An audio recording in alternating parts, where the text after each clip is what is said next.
Hello and welcome to the Money Marketing Podcast. I'm Lois Vallely, Chief Reporter, and I'm pleased to introduce this three-part series in association with Prue, looking at key trends in the market and how they're affecting different aspects of financial services and planning. For the first episode, I'm joined by John Allen, Institutional Development Director at M&G Wealth, to talk about some of the key trends we're seeing in the market and how they're affecting platforms. Hi John, thank you so much for joining me today. Thanks for having me. So could I start off by asking you to tell our listeners a little bit about yourself and also your role at M&G Wealth? Yeah, no problem. Obviously, Institutional Development Director doesn't tell anybody anything about what I really do. So in short, I sort of head up the platform division side of the business that deals with the strategic and institutional customers.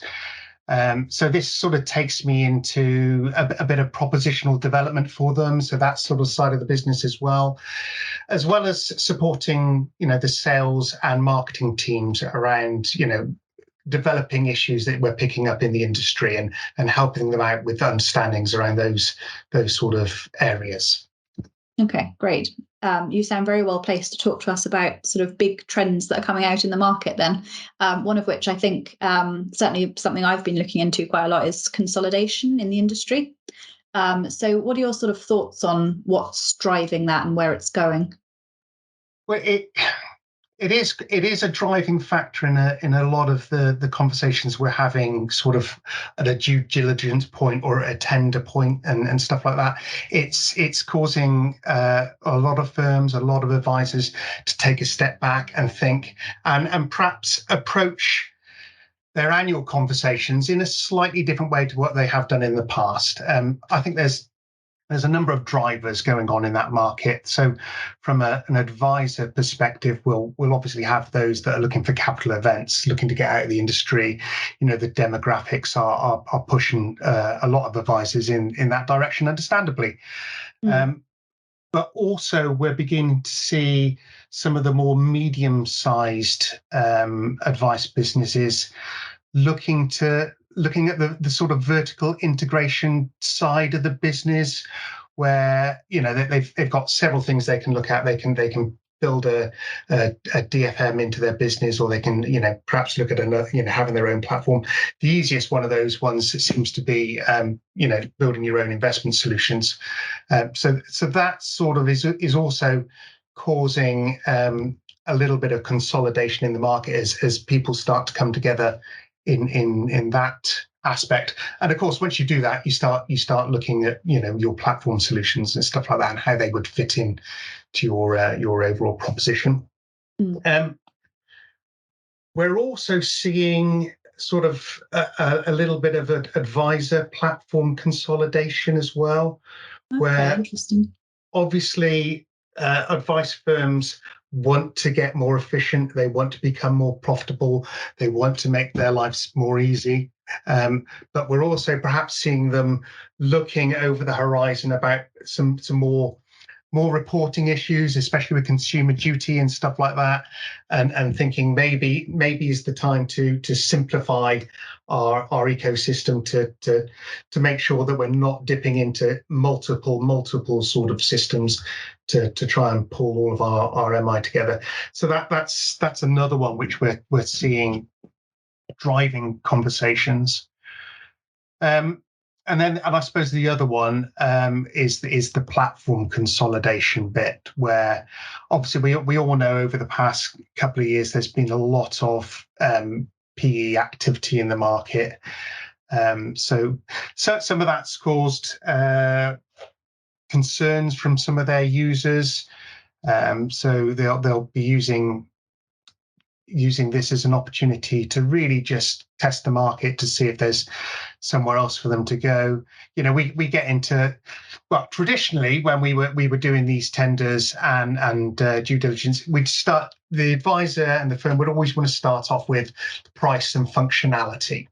Mm-hmm. It seems to be the nuances are changing just a little bit around this, and firms when they're considering other platforms now, seem to be coming to us with other questions. What is your strategy? Are you committed to open architecture? Talk us through your funds and ask what sort of SIPs can you run, all that sort of DFM sort of functionality, if they're again looking into that vertical integration stuff. Mm-hmm. They seem to be interested in how you're trying to grow and invest in the platform.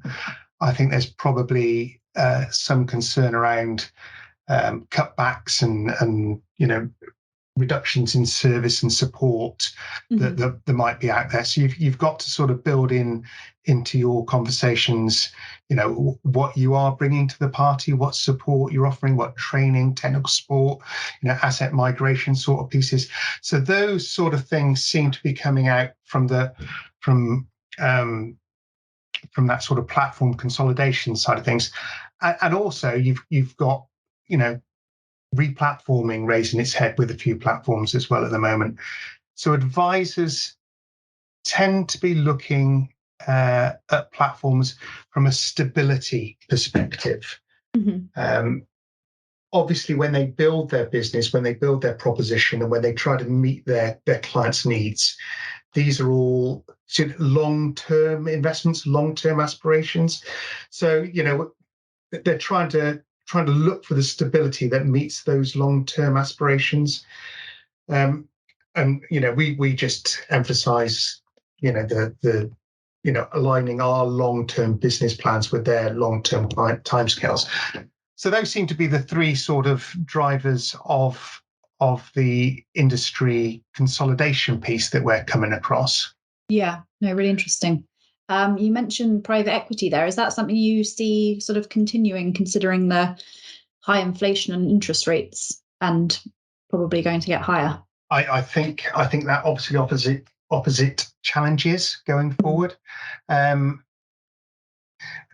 we know, if they buy in, they've got to get out at some point. So that market's going to continue, whether it's listings or whether it's selling on to other PE firms or further consolidation, who knows? But yeah, I don't think it's going to immediately go away. I think it just becomes a little bit more challenging. People will be looking to make their PE purchases look more efficient, look more profitable, more scalable. So you can see that sort of size, that side of the market is definitely not going to just disappear overnight. It's going to keep on going for a little bit longer. Yeah, no, definitely makes sense. You also mentioned Consumer Duty there. I think that comes into force fully at the end of July next year. Sort of what are the things that you think are going to happen in the market off the back of the Consumer Duty being enforced? Well, the good news is we're all in it together. It's not an advisor only sort of piece of legislation. It really does hit the manufacturers as well as the distributors. And there's all this stuff in Consumer Duty about proportionality. So you can even argue that it's going to affect us even more. We're going to be more under the spotlight. But the headlines, the topics are all pretty much the same for us all. So from a platform perspective, we're looking at communications, we're looking at products and services, customer services, price and value. So, these are the same things that the advisors are going to be looking at. So from communications, we're thinking about, are our communications clear? We got various sort of types of different medium to go to different, vulnerable customers, all that sort of stuff. Does it say what we stand for? Is it explicit and stuff like that? Are we really offering value for money in terms of like the services that we offer? That product and services element is that prod stuff that we were all dealing with a few years ago. It's all there. So, what the target market is, we like to think of ourselves as good in the intergenerational space. But why? What does our proposition, does our communications tell people why we're that? It's a very wide spectrum of a target market. So how do you actually demonstrate that? What services do you need?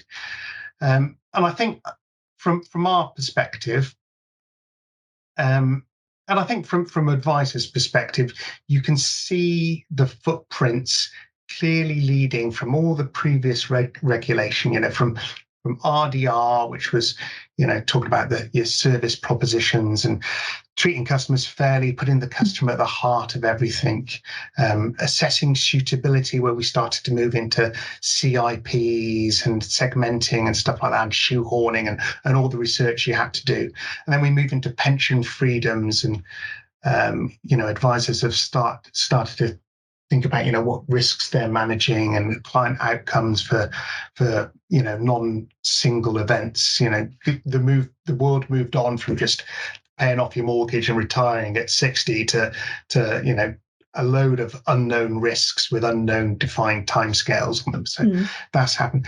And then you got MiFID there with all the reporting, and PROD with the target market. You can clearly see all of the regulation that's been put in over the years coming together and consolidating into consumer duty. The good news for us all is we're building on foundations of existing knowledge and existing processes. So there's a lot of embedded skills, knowledges, and processes that we can overlay into consumer duty, and that sort of takes some of the fear away from it, because it is a big job. But I think it's okay for the manufacturers and the really big advice firms, because they'll have lots of support behind them. They'll have lots of teams. They can afford to outsource and get people in to help them. But I think from your generalist advisor's perspective, they do need to get some support in on consumer duty. There's lots of good things out there from the service providers and from compliance consultancies. Just get them in to cast a fresh set of eyes over your plans, over your propositions, how you're knitting all of these things together, how you're driving it forward with a specific focus on meeting the consumer duty requirements. So I think that's a key one for me. Yeah, definitely. No, so consumer duty is sort of like a culmination of all these, all these other regulations have been leading up to it, and it's nothing massively new that advisors need to be scared of, but it's definitely something they need to be aware of and that they're doing correctly. So yeah, Indeed. That sounds good. Indeed. Like they need to get support for it. And I think also it's going to, because it's outcome focused, it's going to really focus everybody's minds on how they approach clients' needs. Because I think historically, some of the outcomes we've been looking at, some of the objectives might have been a bit vague and woolly. They want a cautious long-term fund that does this, that, and that. I think we're going to need to be a lot more specific going forward about the client's objectives and the outcomes. So that really does give us something to measure in terms of whether the customer is getting value for money. So when you think about from an advice business, and I've been talking about this for a number of years, does the client really understand the value that the advisor is giving to them? Do they really understand what risks that advisor is mitigating for them in terms of things like investment risk? I mean, that's been going on for quite a while in terms of matching clients' risk profiles. But then we've got capacity for loss, and that's all about stress testing things. I don't think clients really understand what's going on with these things, and it gives the advisor, consumer duty does, I think, gives the advisor the opportunity to really hammer home the fact that they're managing these risks. They're managing their inflation risk, which is a big thing for people at the moment. They're looking at sequence risk. They are looking at the behavioral biases that the customers have, and they're coming out and they're doing things to stop them making bad decisions. They are there as their point of contact to stop them following the crowd when everybody panics, or to stop them, going into paralysis when they start worrying about inflation or war or whatever. These are all the values that advisors are bringing to the table. And I don't think, when I look at people's propositions in the whole, that we're really nailing this for customers. My concern, I suppose, is if you get a customer that's using a D2C platform, and they sit next to one of your customers, and the D2C customer's paying half the charges, can your customer articulate what you're doing for them for that extra charge?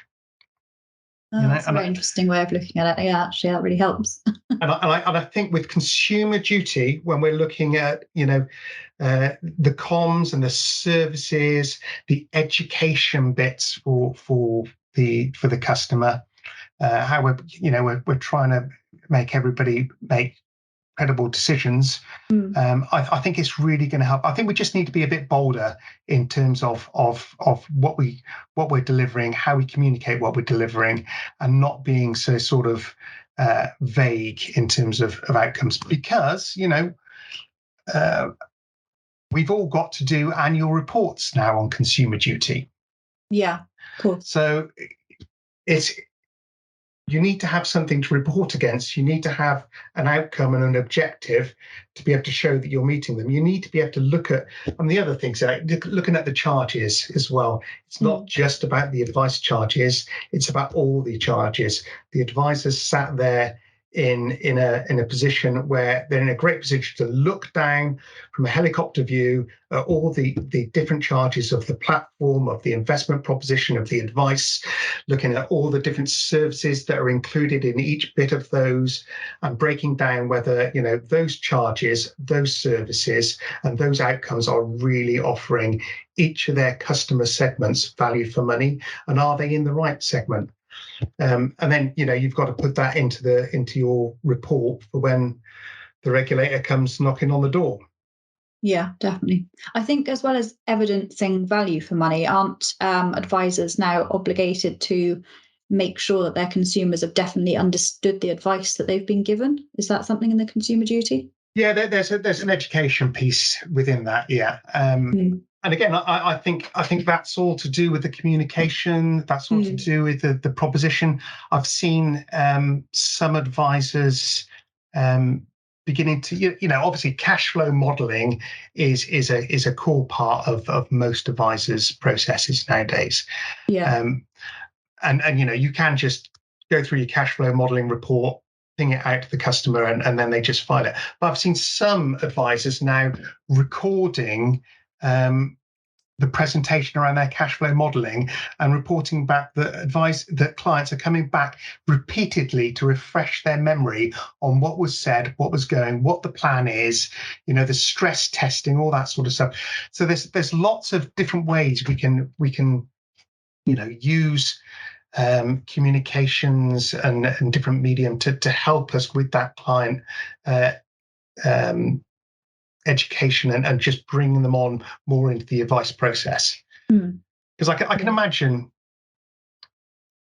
trying to it's very easy for the regulator to say, what's your client objectives, this is outcome based regulation, stuff like that. But I can imagine with quite a lot of clients pulling out all of the objectives, getting them into a holistic plan, could be quite tricky, because they don't understand how everything links together. They don't understand the nuances of one bit of a financial advice against another bit of financial advice. They might just come to you and say, well, I want to invest 20 grand in an ISA. You can imagine that it's easy to write down on paper, but it's going to require more detailed questioning and probing, bolder sort of report writing and objectives, and monitoring that we get there, then perhaps some of the advice firms might go to at the moment. They might just be trying to keep it light touch and vague. Yeah, no, definitely. One last thing I did just want to touch on was intergenerational wealth. I think that's a big trend that's come into the market. I can't even remember the figure off the top of my head. Some ridiculous amount of money is going to be transferring, I think, over the next few years. So is there anything any key things you see happening with that in the market? Yeah. Obviously, with proposition developing, and you've got consumer duty getting people to look at their propositions, and you've got that consolidation bit where everybody's sort of trying to maximize the value of their business by either doing vertical integration or selling it on some. It all comes down to when you start looking at your business, what is the value of your business? And we see intergenerational planning as being quite core to how businesses will be valued going forward. So when you start working on your business or working on your business model and what its future value are going to be, people are going to be looking at the stability of those income flows. Now everybody's focusing on at retirement planning because that's where the big money is. Mm-hmm. But the thing with at retirement planning is those customers are at the right hand side of the age timeline, not the left hand side. So as they get older, more will sort of stop being clients for whatever reason. And I think there's some quite frightening stats out there about children sort of binning off their advisors once their parents have gone. And so the whole industry is beginning to look to how to consolidate family units into an advice process. And if you can embed that family into your business and into your advice process, you're embedding it into the value. And people will start paying premiums for family units and discounting elderly customers' values. So it'll no longer be about asset under management or OAC. It'll be about the shape of the business. It'll be about the family units and the longevity of that relationship and that income stream. So we can see that from a industry perspective, from an advice firm perspective, moving. And then I think from a platform perspective, it just means that perhaps having ISA, GIA, and a SIP is no longer sort of where it's at. You've got to have a wider proposition to support these intergenerational conversations. It might be from at the one end, it might be junior ISA all the way up to the other end. AIM ISAs or AIM IHT planning, that sort of thing. So it needs to have a very broad spectrum in order for you to be able to move into that intergenerational market on say one platform. Otherwise, you go back to that position where you might be running multiple platforms. So we see that sort of happening. And if you can, as we do, throw in family charging and grouping it all together, it just makes advisors' conversations easier. But you can, I suppose, you can we see all of these things. We see consolidation, we see consumer duty, and intergenerational planning. They all seem to cascade into each other on conversations that we're having. Yeah, no, definitely. I've sort of noticed that in conversations I've been having as well, actually. Great. Okay. Well, thank you so much for joining us, John. I've really enjoyed talking to you. Thanks for being on the podcast. Not a problem. I hope to speak to you soon.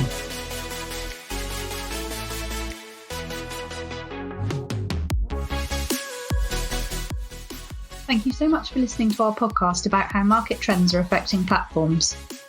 Tune into next week's podcast with Prue, where I'll be speaking to Kat McAnally, Business Development Manager, about investment smoothing and smooth funds. Also, do make sure you keep up to date with all our content on the Money Marketing website, as well as Twitter, LinkedIn, Facebook, and Instagram.